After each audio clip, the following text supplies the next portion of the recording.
তো ব্যাপারটা হচ্ছে অলরেডি একটা আপনার লো প্রেসার এরিয়া তৈরি হয়েছে আর কি। আমি যেটা গতকাল বলছিলাম না যে একটা সাইসার আছে আপনার ফর্ম হয়েছিল গতকাল আপনার কি বলে গ্যাঞ্জেটিক ওয়েস্ট বেঙ্গল এবং তার সারাউন্ডিং এরিয়াতে আর কি, ঝাড়খণ্ড এরিয়াতে। তো সেই সাইসারের প্রভাবে আজকে একটা লো প্রেসার এরিয়া তৈরি হয়ে গেছে, ঠিক আছে। সেই লো প্রেসার এরিয়াটা আপনার গাঙ্গেয় পশ্চিমবঙ্গ এবং সংলগ্ন ঝাড়খণ্ডের ওপরে আছে। আর মোস্ট প্রবাবিলি এই যে সিস্টেমটা, এটা হয়তো আগামী 24 ঘন্টাতে ডিপ্রেশনে পরিণত হতে পারে এবং এই সিস্টেমটি আগামী 24 ঘন্টাতে পশ্চিম উত্তর পশ্চিম ডাইরেকশনে মুভ করার এর সম্ভাবনা আছে। আর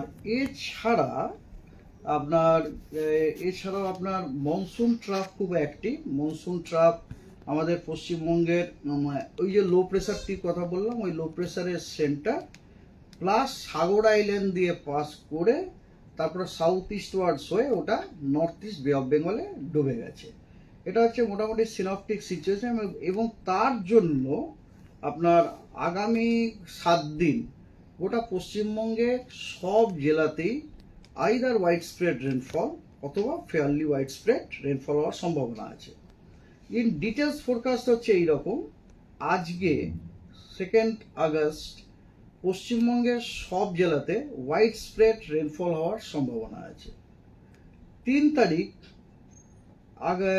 মানে আগামীকাল পুরুলিয়া, বাঁকুড়া, ইস্ট বর্ধমান, হুগলি, হাওড়া, কলকাতা, 2টি মেদিনীপুর এবং ঝাড়গ্রামে ফেয়ারলি ওয়াইড স্প্রেড রেনফল হওয়ার সম্ভাবনা আছে এবং পশ্চিমবঙ্গের বাকি অন্যান্য জেলাগুলিতে ওয়াইড স্প্রেড রেনফল হওয়ার সম্ভাবনা আছে। 4 আগস্ট উত্তরবঙ্গের সব জেলায় ওয়াইড স্প্রেড রেনফল হওয়ার সম্ভাবনা আছে এবং দক্ষিণবঙ্গের সব জেলাতে ফেয়ারলি ওয়াইড স্প্রেড রেনফল হওয়ার সম্ভাবনা আছে। 5 আগস্টে উত্তরবঙ্গের সব জেলাতেই ওয়াইড স্প্রেড রেনফল হওয়ার সম্ভাবনা আছে এবং দক্ষিণবঙ্গের সব জেলাতেই ফেয়ারলি ওয়াইড স্প্রেড হওয়ার সম্ভাবনা আছে এক্সেপ্ট পশ্চিম বর্ধমান, বীরভূম, মুর্শিদাবাদ এবং নদিয়া। এই 4টি জেলাতে ওয়াইড স্প্রেড রেনফল হওয়ার সম্ভাবনা আছে। 6 এবং 7 এই 2 দিনে পশ্চিমবঙ্গের সব জেলাতেই ওয়াইড স্প্রেড রেনফল হওয়ার সম্ভাবনা আছে। সুতরাং আপনি আপনার প্রশ্নের উত্তর পেলেন এবং 8 তারিখে আর একটা দিন বাকি আছে। 8 তারিখে আপনার উত্তরবঙ্গের উত্তরের যে 5টি জেলা, দ্যাট ইজ দার্জিলিং, কালিম্পং, জলপাইগুড়ি, আলিপুরদুয়ার এবং কোচবিহার, এই 5টি জেলাতে ওয়াইড স্প্রেড রেনফল হওয়ার সম্ভাবনা আছে এবং দক্ষিণবঙ্গেরও সব জেলাতে ওয়াইড স্প্রেড রেনফল হওয়ার সম্ভাবনা আছে। বাকি জেলাগুলিতে আপনার ফেয়ারলি ওয়াইড স্প্রেড হওয়ার সম্ভাবনা। বাকি জেলা মানে আপনি বুঝতেই পারছেন, 2টি দিনাজপুর এবং মালদা, এই 3টি জেলাতে ফেয়ারলি ওয়াইড স্প্রেড রেনফল হওয়ার সম্ভাবনা আছে। তাহলে বুঝতেই পারছেন আগামী 7 দিনে সব জেলাতেই আমরা either fairly wide spread or wide spread rainfall হওয়ার পেতে চলেছি। তার মধ্যে মোস্ট ইম্পর্টেন্ট হচ্ছে আমাদের দক্ষিণবঙ্গের ম্যাক্সিমাম দিনই আমরা ওয়াইড স্প্রেড রেনফল পেতে চলেছি। এছাড়া বেশ কিছু জেলাতে আপনার হেভি রেনফল এর ওয়ার্নিং আছে, এক্সট্রিমলি হেভি রেনফলের ওয়ার্নিং আছে। যেমন আজকে আপনার অনেকগুলি জেলাতে হেভি থেকে ভারী থেকে অতি ভারী বর্ষণের সতর্কবার্তা আছে এবং অত্যন্ত ভারী বর্ষা মানে যেটাকে এক্সট্রিমলি হেভি রেনফল তারও সতর্কবার্তা আছে। ডিটেলস হচ্ছে এইরকম, আলিপুরদুয়ারে আজকে এক্সট্রিমলি হেভি রেনফল হওয়ার সতর্কবার্তা দেওয়া হয়েছে, লাল সতর্কবার্তা দেওয়া হয়েছে এবং পুরুলিয়া, পশ্চিম বর্ধমান, বীরভূম, মুর্শিদাবাদ, মালদা, দার্জিলিং, কালিম্পং, জলপাইগুড়ি, কোচবিহার, এই সমস্ত জেলাগুলিতে ভারী থেকে অতি ভারী বর্ষণের জন্য কমলা সতর্কবার্তা দেওয়া হয়েছে।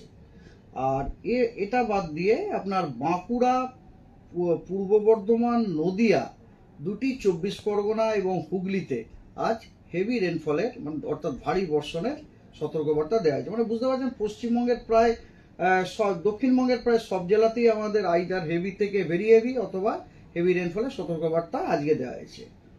আগামীকাল খালি উত্তরবঙ্গের যে উত্তরের যে 5টি জেলা অর্থাৎ দার্জিলিং, কালিম্পং, জলপাইগুড়ি, আলিপুরদুয়ার এবং কোচবিহার, এই 5টি জেলাতেই খালি ভারী বৃষ্টিপাতের জন্য ইয়েলো সতর্কবার্তা দেওয়া হয়েছে, ঠিক আছে।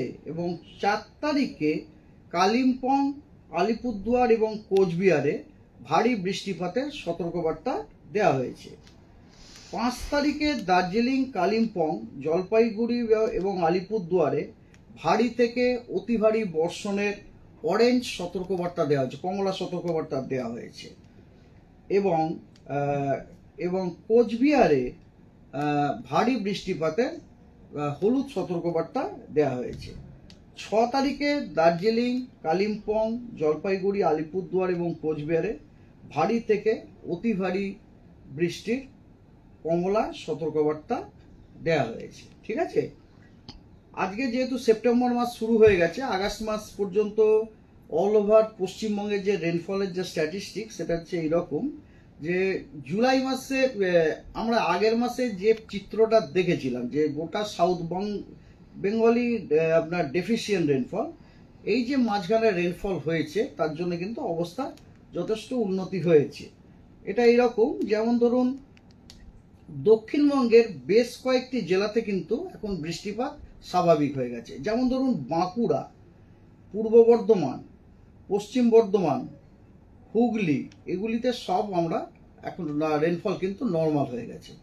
এবং তার মধ্যে বড় কথা হচ্ছে কি যে আপনার হুগলি এবং পশ্চিম বর্ধমানে নর্মাল যেটা বললাম, স্বাভাবিক যেটা বললাম সেটা হচ্ছে কিন্তু পজিটিভ সাইডের স্বাভাবিক, মানে 100%-এর থেকে বেশি যেটাকে বলে আর কি, ঠিক আছে।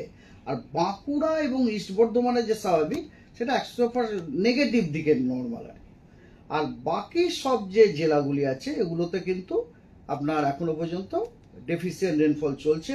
এবং ম্যাক্সিমাম ডেফিসিয়েন্সিটা হচ্ছে আপনার মুর্শিদাবাদ ডিস্ট্রিক্টে, সেটা হচ্ছে -38%। আর নর্থ বেঙ্গলে আপনার প্রায় সব জেলাতেই আপনার কি বলে আইদার নর্মাল অথবা এক্সেস রেনফল আছে। আর টোটাল সারা পশ্চিমবঙ্গের যদি রেনফল ধরেন সেটা হচ্ছে স্বাভাবিকের থেকে 4% কম। মৎস্যজীবীদের জন্য কোনো সতর্কবার্তা নেই, তবে কথা হচ্ছে ল্যান্ডস্লাইড ইন হিলি এরিয়াস, ওখানে কিন্তু পসিবল ইম্প্যাক্ট হতে পারে। Landslide in hilly areas, wall collapsed of vulnerable kacha house, তারপরে rise in water level in the rivers like Teesta, Jaldhaka, Sankosh এবং তোরসা, এই নদীগুলিতে কিন্তু জলের লেভেল বেড়ে যেতে পারে। আচ্ছা, এই যে বৃষ্টি হচ্ছে তার জন্য ভিজিবিলিটি কমে যেতে পারে। আর লো লাইং এরিয়া যেগুলি আছে এবং আন্ডারপাস যে রোডগুলো আছে আরবান এরিয়াতে, সেখানে টেম্পোরারি ওয়াটার লগিং হতে পারে, ঠিক আছে। এবং তার জন্য সাজেশন হচ্ছে যে ল্যান্ডস্লাইড এরিয়াতে যে সমস্ত এরিয়াগুলো ল্যান্ডস্লাইড প্রন, সেখানে না যাওয়াটাই বেটার। এবং যেখানে ওয়াটার লগিং সেখানেও না যাওয়াটা বেটার, এগুলোকে অ্যাভয়েড করতে হবে, ঠিক আছে। আর অ্যাভয়েড স্টার্টিং এবার যে সমস্ত কাঁচা হাউসগুলো খুব ভালনারেবল সেখানে না থাকার চেষ্টা করতে হবে। আর ট্রাফিক অ্যাডভাইজারিগুলোকে আমাদের মেনে চলতে হবে বা যখন কোনো শহরাঞ্চলে যখন আমরা বেরোবো, ঠিক আছে। আর আমাদের যে অ্যাপগুলো আছে মৌসুম দামিনী অ্যাপ, এগুলো টাইম টু টাইম দেখুন, সেখানে ওয়েদারের আপডেটগুলো আপনারা পেয়ে যাবেন, ঠিক আছে। মৎস্যজীবীদের জন্য নেই কারণ ওটা সমুদ্রে নেই তো। ওকে, থ্যাংক ইউ।